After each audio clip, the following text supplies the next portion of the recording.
Hey everybody, this is Mickey G. And welcome to this edition of Old Fools Talking Old School, where we talk a little bit about history, since this is Black History Month, especially that concept of separate but equal, when we all knew it was separate, but by no means equal. I laugh every time I hear about, well, we don't get all these high paying jobs. I say, well, that's going to be one or two of us that might get in there. The rest of them ain't going to be none of us. So, And as time goes on and the newer generations have less and less uh, contact with things that went on in the past, it's only going to be different. I mean, I was talking to one of our committee members when we was putting the program on for Black History Month. Her grandson is going to do the "I Have a Dream" speech at our MLK Day thing, and she said, he's a real, really, you know, uh, soft-hearted little kid. She said he was reading the speech, and he didn't. He said, "I don't." He said, "Nana, what does this mean?" Where he was talking about, black kids and white kids can, walk together and all that kind of stuff. He didn't understand that. He didn't know what that was talking about. And she said, I had to tell him. I said, there was a time when, I couldn't ride the same bus as the white kids and growing up and all that kind of stuff. She was trying to explain it to him. And she said, he got really emotional. I said, well, does that mean cause his best little friend now is a little white kid? Does that mean that I wouldn't have him as a friend? And what about my cousin? Cause, her family is racially integrated all the way around. right. What about my cousins? I wouldn't have my cousins and all that, because he, that's so foreign to him. And of course, there's couple of generations before him that is foreign to them too. Oh, yeah. So that's why we always talk about how they're trying to take history and just take it away, almost like it's some kind of poker chip. I'm just gonna take it away. Yeah. You can't do that. They're going to revise it to make themselves look good. Yeah, you can't Like do the that. slaves were happy Mhm. being slaves. That's what the Texas idiots did down there. They put books in the curriculum talking about uh, slaves were learning a trade and they were happy. My goodness. And one of the things, like I've always said, I'll always respect Martin Luther King. He did the best that he could, and a lot of stuff, a lot of good stuff came out of there. But us integrating was one of the biggest mistakes. And I understand his thought on that and getting us, because so many people were on these local cities. They were segregating the equipment, the books, the schools, as far as being up to standard and all that. So integrating would mean that we would have to get in there with all of the new stuff. I think we had more of a cohesion, and then you have more of us passing down like this kind of information to our kids, so they wouldn't get complacent in thinking, uh, uh, because now they let y'all start preschool together. They don't even know anything about the segregated part about it, because they all start preschool together. Yeah, yeah. They go all the way up the ranks. So they think that, and that's why I had to make sure I educated my kids on the fact that you cannot do what they do. I know it's not right. I said, but the way this world is today, you would be viewed differently doing it as your white friend. And sure enough, they've over the years, I've made them aware of it. Now they've seen it. Now they come back. You were right, Dad, because I think they thought me and Rosa were kind of racist. You just tell them like it was. I'm not going to send you out there with your drawers down. You know, Philip was talking about one time he was following his friend. He had been somewhere. It was that night. And, his friend was speeding. He said, I wasn't speeding, Dad. I was just following him. I was further behind. He got pulled over. Well, when he got up to where he was, he just pulled over, waiting on his friend. The cop walked up to his window, knocked on him, and gave him a ticket. Yeah, you were speeding too. Dad, that's not right. Blah, blah, blah, blah, blah. I said, hey, that's what I've been telling you. I said, but now it's time for you to learn to exercise your right. I said, Mhm. we can go to court and fight it. I'll be there with you. You don't have to be there by yourself. But he was still in high school. I said, we'll go to court. It's your decision. He backed out of it then. I said, but see, you can't do what they do. He just gave you a ticket just because. He said, I didn't do nothing but just pull up and was waiting on Chris. All right, well, yeah. I bet if you'd have got the ticket and Chris pulled up, he wouldn't have got one. I mean, that's just like different instances. Yeah, yeah, yeah. I just think if back, in the time when, the laws were passed of, separate but equal, I think if indeed they were separate but equal, then I think we would be okay. I would be okay with that. But we all know it wasn't separate and equal. For sure. And I think it was just going to be one of those things that was going to keep perpetuating itself because, as in the job market and whatever markets they may be, if they say everything separate is equal, and you say, okay, to be able to get this job, you got to know algebra. But the black schools were so far behind. If you Mm, got basic math out of the way, you felt good. Then hey, they got a reason not to give you the job. You know. yeah, So I mean that to me, and that's it's one of all the by things. design. Yeah, that was one of the things that we talk about with these schools that we're having our exhibit at the museum on.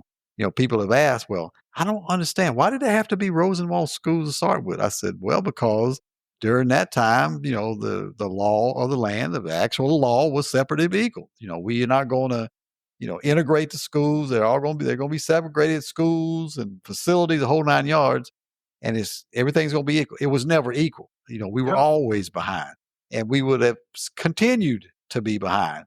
And that's why there were people like Martin Luther King and others that tried to, to sort of to integrate things because that was what they thought was our opportunity to get a little bit closer to being equal. But it was never going to be that way.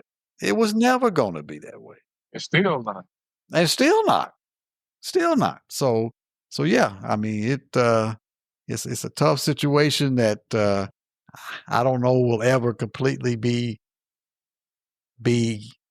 done away with because as I say every day, as soon as you walk out there and people look at you, they see your color. When people say I don't see color, I say you're lying. Yes, sir. You got to see color, Right. and I there's have. people who going to Sorry. make a judgment on Mm-hmm. of some type based just on that. Now, could they change after they maybe get to know you or look at your credentials or your qualification? Yeah, that could change.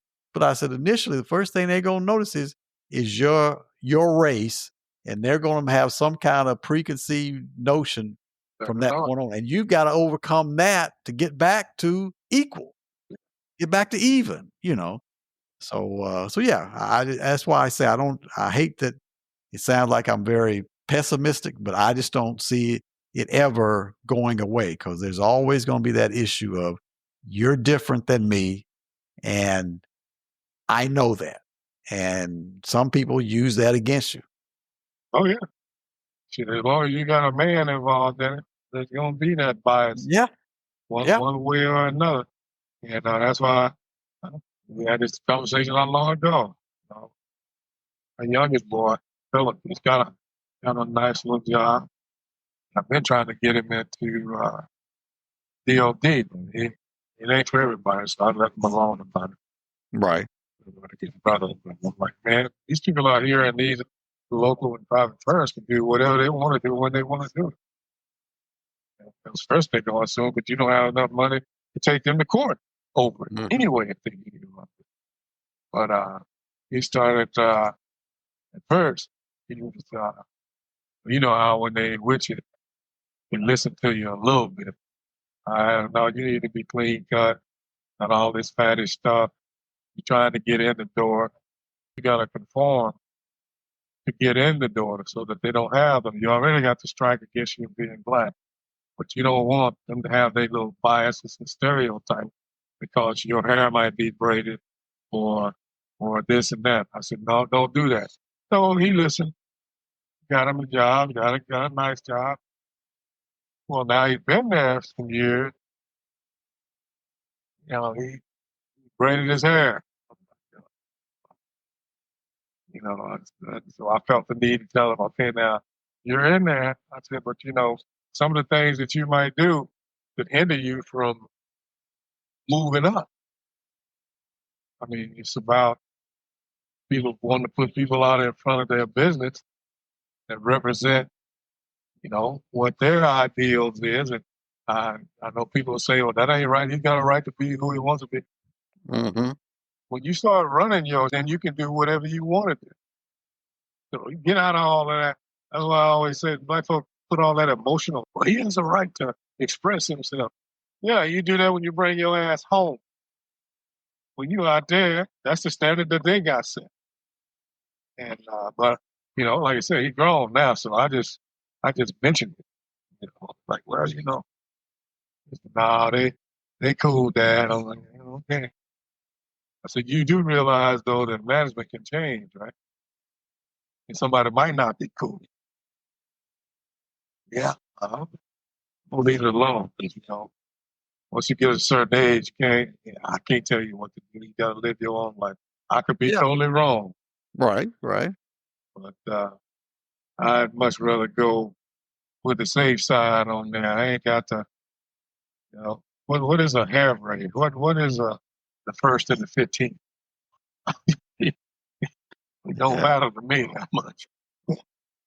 But it's almost like we were saying the other day when we was talking about, those Supreme Court nominees and all. You say what you got to say to get yourself in the door. And once you get in the door and get yourself established, then yeah, you can do those kind of things. So if they expect you to show up clean cut, no braids, shirt button down the shirt or whatever, I can do that. Now, once I get in there and get myself established and sort of get to that point of Right. you need me now as much as I need you, then yeah, maybe you want us to bring out some braids or maybe you want to do this or that. But sometimes, like you say, you got to play the game to get in the door. Now, once you get in the door, then you have an opportunity to go and maybe do some of the things that's really you versus the corporate look. Within But moderation. right, but you gotta get in there first. If you don't get in there Yeah. first, it don't matter what you wear, what your hair look. They don't matter if you don't get in there first. None of that even matters. So that's always been my philosophy when I talk to the girls and things was there's going to be standards that you got to meet to be able to compete. Meet those standards, get in there, get established, and then that's when you start, saying, well, I think we can, like me and this guy was talking about the other night, we didn't grow up in a time where there was a, casual Fridays. Well, now almost every damn day is casual. You better know it. In most jobs, every day is casual. That was unheard of back, when we were coming through the system. You got, I mean, in those really big, high paying jobs, you came to work in a suit or a button down shirt and tie, or something like that every day. But once you get in there and once you start to establish yourself, and if the trends start to change and stuff, you're good then because you're established. But you can't sort of go in the door trying to buck the trends and expect them to hire you. Exactly. You got to realize the rules are there, even though they may sound dumb to you and, whatever. You got to realize they're for a reason. And they're there for a reason because they got a quick way to get rid of you because you didn't follow the rules. Or they got a quick way not to even give you an interview because you don't meet our criteria. That's right. Meet the requirements, meet the criteria, get the job, get your foot in the door, do a good job, and then start to say, why we need to look at this policy. We need to look at that policy because at that time you're a valued asset. But going in the door, no, they can get rid of you and get somebody else to start from scratch. That ain't they ain't losing a lot. Well, I just think nowadays there just ain't very many standards. Everybody is, including management. Everybody is so lackadaisical, and they have uh, no standards in their whole blood system. I mean, just look at it. I mean, yeah, maybe I'm a old fogey, or maybe it's just that military still left in. We was out doing some running around the other day, and we must have went through about 10 red lights trying to figure out what we wanted to eat. I said, well, the hell with it. Let's go to Golden Corral. They got some of everything. We make your mind up in there. So we went to Golden Corral, man. I'll be damned. This person didn't walk in with a dog. I'm like, come on, man. I'm looking around because I'm thinking somebody in here in management don't go tell them you can't bring that dog in.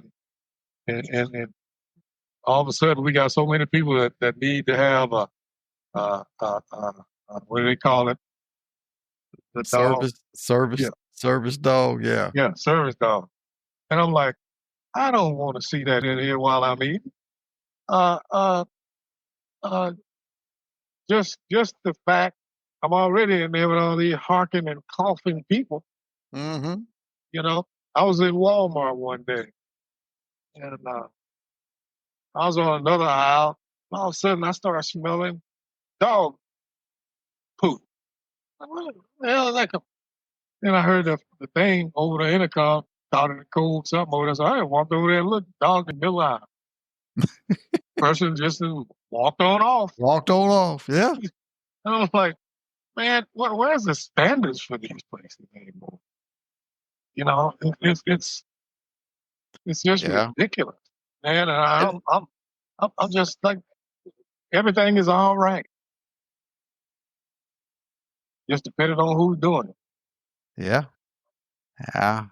Well, it's funny that there was this little neighborhood app we got around here. Somebody had put another post in there about, dog, walking the dog, letting them poop in the yard and not picking it up and stuff. Hmm. And I said, I always thought there was just sort of general courtesy things that do that. You didn't have to be sort of told, sort of common sense would tell you, if your dog is walking in somebody else's yard and pooping in their yard, you need to pick that up. Hmm. But, no, a lot of times it don't happen, and some of these dogs you can tell are sort of big dogs.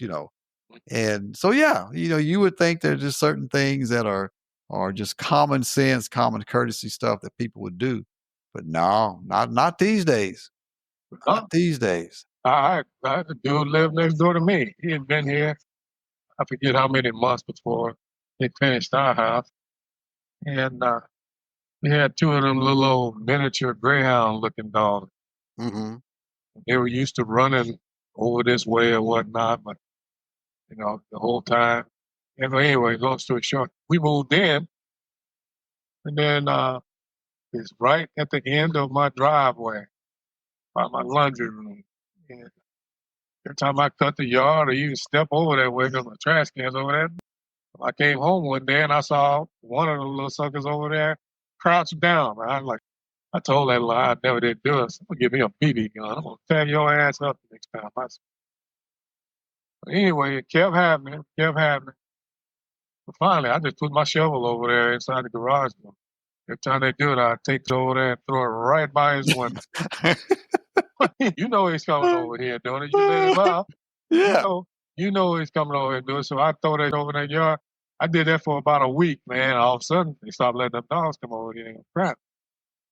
Why did it have to be there? And I didn't go over there because I didn't even know the dude. So I was like, I ain't doing it. You know they doing it out there. So I threw that over there by his window for about a week. All of a sudden, they went bringing ass over here, crapping in my yard. Yeah. I mean, I'm so mindful of it. We got a miniature poodle who, when he goes out and poops, it ain't enough to make him, people I wouldn't even notice in the yard, but I always pick it up. And there's been some times that I didn't realize that the little bags we have on the little thing on his leash were empty. I've gone to the house, got and gone back and picked it up. It was just my thing of, no, I'm just that kind of person. I'm gonna pick it up. And I didn't have a bag. I went back and got a bag and went back to the places.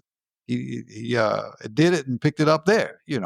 But there's some people I just don't know if it's just lack of courtesy, lack of sense, or don't care. I don't know what it is, but All the you above.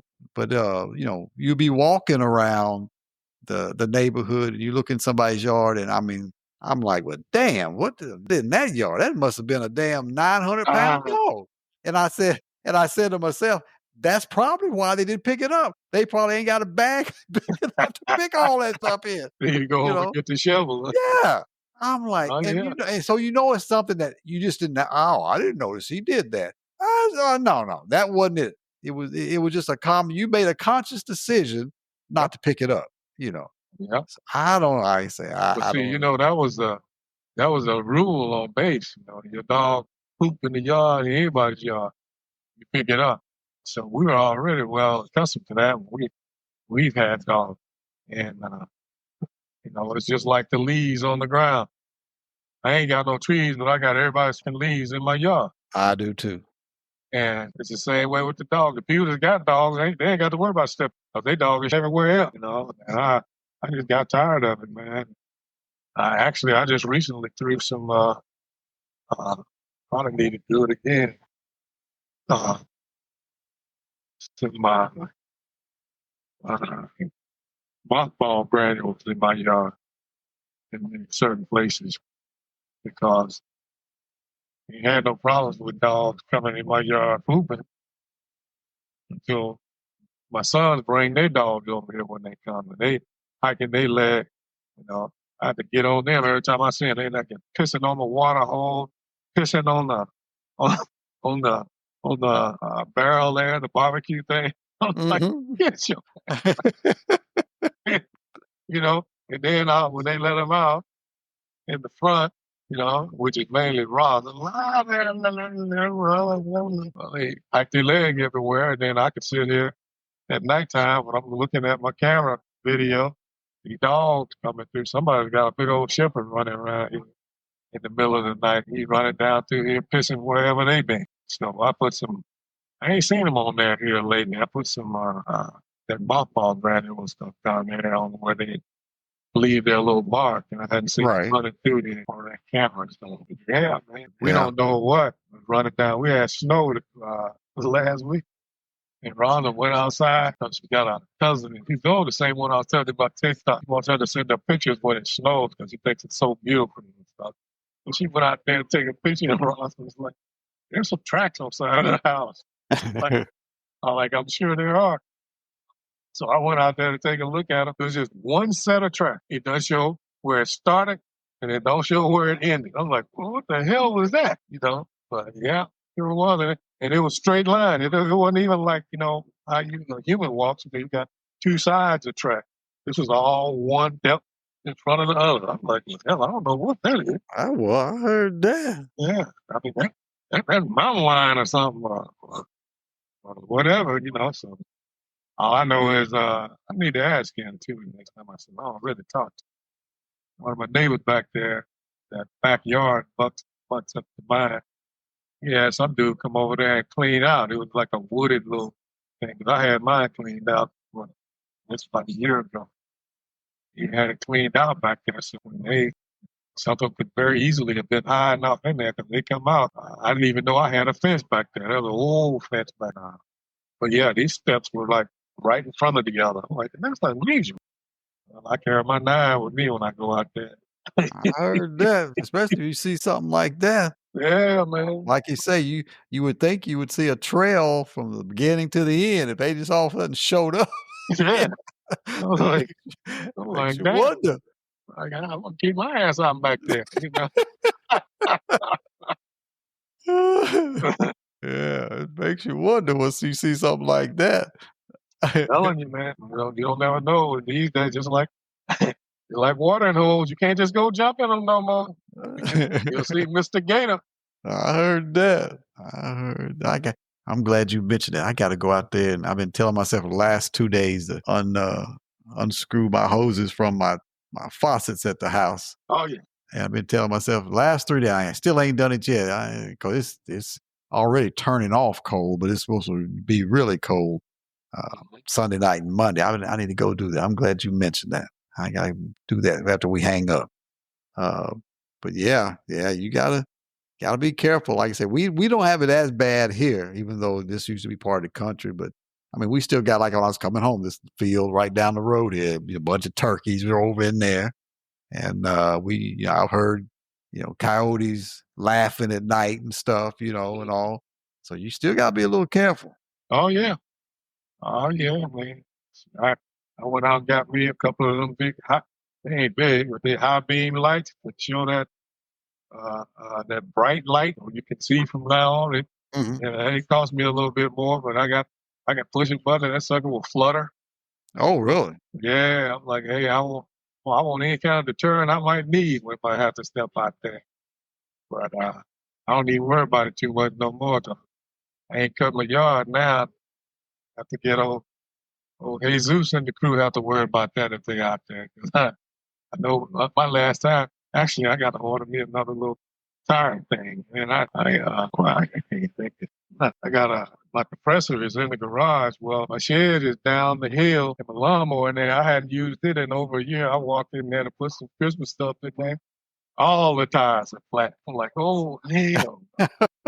I'll never get that, pull that compressor down here. Cause, you no point in putting it down there because it runs off electricity. I ain't got no electricity in that shed. So Right. I saw a little thing advertising today on that, but you can fill up full car tires, something you can order. I said, I'm going to find me something like that. Take down there. If I get a while here to ride around, I need to ride around there because I can't just spend out there and pretend like I'm cutting yards. Yeah. I was fortunate this year that the way the weather, because I'm saying like you, I don't have any trees in my yard. Matter of fact, the only one that I had, I ended up having to take down when they came to put the new roof on it. It got so big and tall, it was over the roof and against the house. And I had like three branches on it. One of the bigger ones had broken off in a storm already. So I just said, just take it down. Cut it down. So I don't have any trees in the yard other than some evergreens in the back. And but I get everybody leaves, and there's people right behind us. I mean, their trees. It drops their leaves, and they've got a fence. Of course, the fence is not their entire property. There's a little bit of space behind it, and they never come back behind the fence. So I don't want my backyard to look bad. So I usually end up having my guy cut cut the grass and weed around there too. But after the leaves fell, we had a big windstorm in October that blew a lot of them away. And then the few that was left, my guy that cuts my yard, Tommy, came by and he basically mulched the rest of them up. I said, man, I couldn't ask for a better situation. I ain't got to rake any leaves this year because last year I went out there, waited there, all fell. And man, I had my whole front yard full of leaves because they come and pick them up from the city. They come vacuum them up.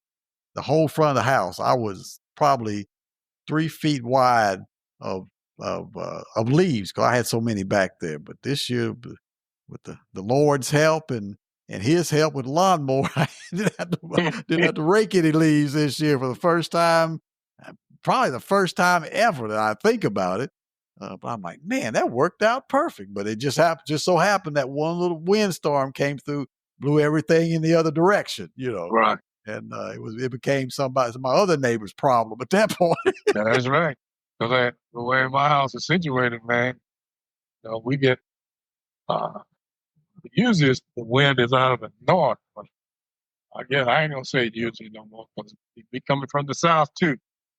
And when it comes from the south, it blows it right into my front door. Mm-hmm. And they get caught up in there in that front door and they ain't got nowhere to go. They just swirl. And I'm always conscious of once they pile up in the corner, I don't want no snake hanging out up under there. Yeah. So I keep my blower handy to blow them out. But what I do too is I wait till the wind start blowing, then I blow them out there so I can just take them on wherever it's going. uh, I used to, I still got bags in the garage now where I'm being Mr. Conscientious. I rake them up and pull them in the bag. Like, I ain't doing that no more. Even before I got the gutter guards put up, Mm-hmm. Right. I cleaned out the gutter and half of that was wet, soggy. And I'm like, I ain't doing this shit no more. I just blow them out there in the wind and let them blow them away. Cause my neighbor right next door to me, like, I'm almost 80 years old. I know she can't get out there and do it. The same people that cut my yard, cut her yard. But during the yard cut season, the breeze ain't blowing. But now, I let my pest guy in the other day. Opened the front door. Hell, he opened the door. More leaves came in than he did. I'm like, man, I'm out there in my damn pajamas out there blowing down leaves, man.